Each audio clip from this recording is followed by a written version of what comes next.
Danas ću vam pokazati kako na Tomasu šestici malo olakšati mašini, pojačati ju snagu, kako da kažem. Evo, znači skinemo ovaj prigušivač, odvrnemo ga. Onda ćemo izvaditi ovu cjevđu. Sada, šta to treba uraditi da bi bila jača mašina, tako da kažem. Vidite ovu cijev, koliko je to dugačko. Znači, samo motoru što je jače, što je duža cijev, teže je izgoniti ove izduvne gasove, da tako kažem. Znači, što je kraća cijev, to je lakše. I brže ide. Znači, ovu ćemo cijev skratiti negdje na jedno 2 centa samo da ostane, a ovo ćemo odsjeći ovamo. Ali pazite ovu šipku, znači osvijeste da ona ostane, da se može zavrnuti prigušivač i ostalo. Prigušivače ne treba skidati radi toga jer oni drže obrtaj, da tako kažem. Ako skinemo prigušivače, padaju obrtaj. Tako samo da ovu cijev skratimo na 2 centa, da ima ovamo cent, 2 centa, od cent do 2 centa. I to bi bilo to, onda je lakše mašini, mašina je valjda jača, nisam neki stručnjak, ali to bi bilo to. Samo ovu cijev skratiti, da lakše izlaze gasovi i to je to. Evo, možemo malo upaliti šestaka, probat ćemo. Op.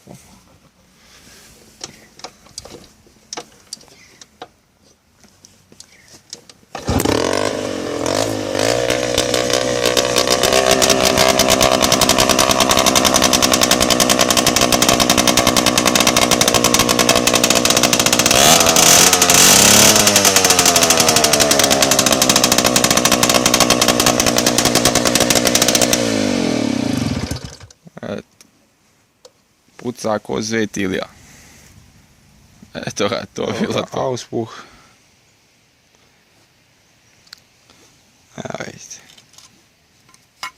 To je bilo to. Evo vidite šta je tu. Garež, koliko je to začepljeno i kako je tu teško motoru ući. Sad ćemo ovo očistiti i vratiti. Ima da bude sila nebeska.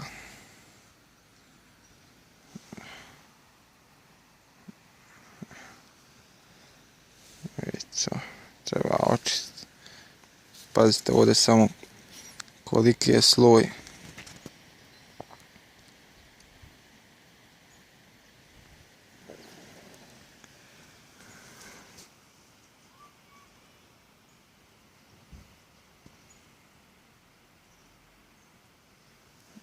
Evo ga, sve je vraćeno na svoje mjesto. Auzu, vidite, ništa se ne zna. Samo ovu rupu pazite da bude okrenuta prema dole, to da može ulje iz auspuha da izlazi.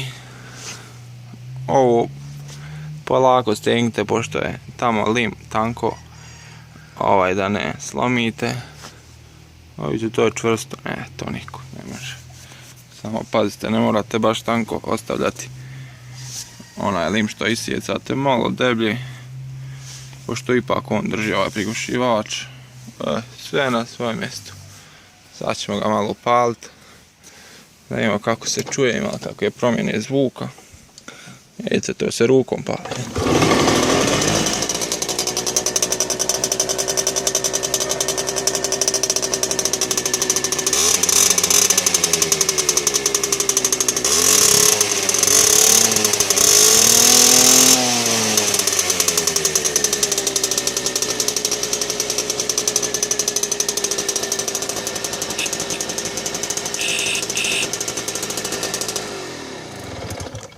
Eto ga, to je to.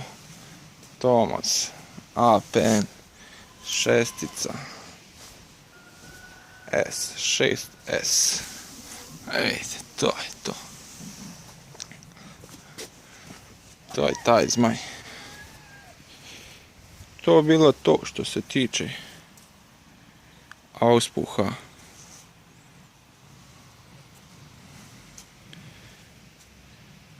Sređeno, urađeno i čao.